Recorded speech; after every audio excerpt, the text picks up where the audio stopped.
Hi there, I'm Drunner64, and I'm here to tell you why I think that there is sufficient enough evidence to conclude that Giovanni is in fact Nanu from Sun and Moon.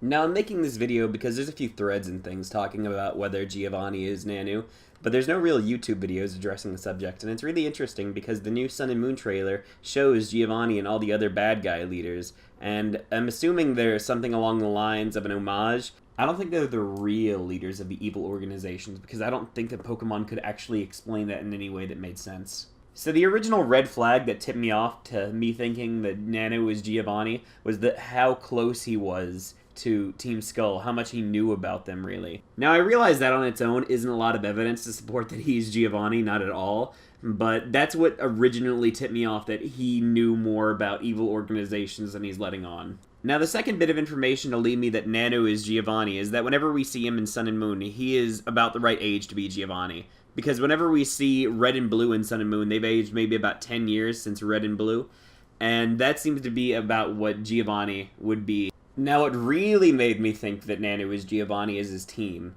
Nanu's team consists of Sableye, Crocodile, Honchkrow, Absol, and Persian, a lowland form. So let's start out with a lowland Persian.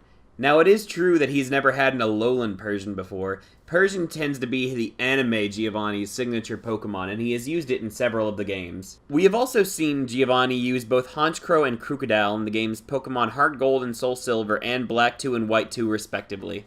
This only leaves Sableye and Absol as the outliers, but we can assume that they are just new Pokemon added to his team. Now, you may ask, why did Giovanni become part of the police force? But I believe that after Red defeated him in Pokemon Red and Blue, that it is entirely possible that he saw the error of his ways. We can see him go to battle in other places, such as Pokemon Stadium or Pokemon Black 2 and White 2, just traveling and battling. I think that it's entirely possible that after all of his years of traveling after being defeated by Red, that he finally decided to settle down and fight crime that he had previously been associated with. But that's just a theory! Oh god, don't let me do that ever again. Hey guys, this is kind of a short theory, but I hope you enjoyed it. If you like the video, please like, rate, comment, fucking subscribe, follow me on Twitter, whatever you want. I don't like begging. Thanks guys.